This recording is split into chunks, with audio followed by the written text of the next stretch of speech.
Saturday morning, everyone. It's 1:30. It is the 6th of April. I'm Bruce Edwards. Glad you could join us, along with Jim Cantore, as we look at your holiday weekend weather.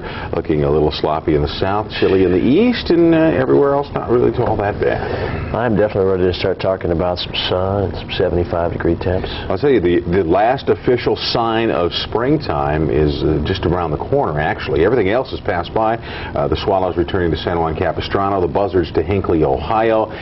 Here we are, Easter weekend already. We're into April, and the Masters week is coming up. That's right. Everybody's wondering what's going to happen with them azaleas. Are they going to be out in bloom? Because, you know, the Masters just gorgeous.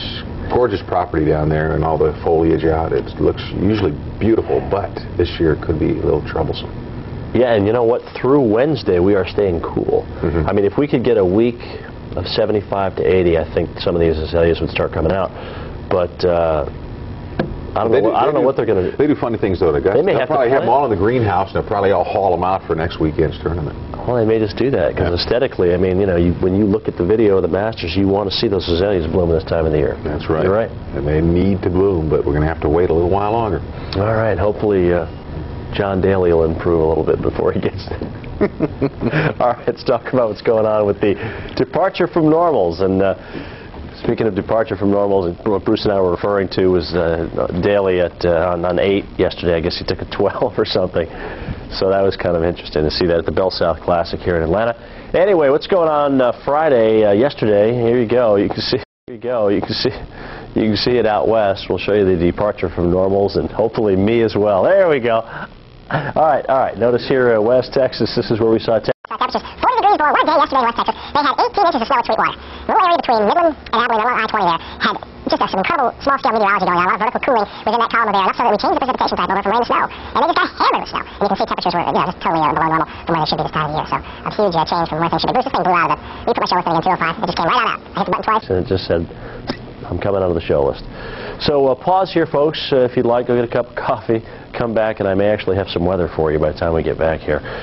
Let's go ahead and check things out as we take a look at it for you. Oh, we're locked up all over the place.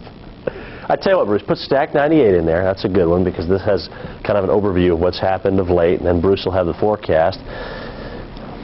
You and I are going to have a long talk after the show. Temperatures on Friday. There's that 35-degree temperature. Oh, we're back. Let's be back here. 35-degree temperature yesterday in Midland. 36 for the actual temperature now. So obviously it hasn't warmed all that much. That's why temperatures were 34 degrees below normal. What in the heck is this thing doing? There you go. All right. I'm back. Radar this morning. It kind of doesn't get fun after a while, you know, when you experience so many technical difficulties. And for me, the performee out here who has to do all this, it's not fun to talk about because you can't get anything in your head that has to flow on out. You keep getting interrupted by things that, et cetera, et cetera. Anyway, look at the rains moving across the south this morning. General soaking rain across southern Mississippi, Alabama, and northern Georgia. We're going to call this morning, Bruce. Let's see. Marshall Cease called us. Jill Brown has called already this morning. When's this rain going to end? When are we going to get rid of all this stuff? Well, it looks like we will see it end of the rain.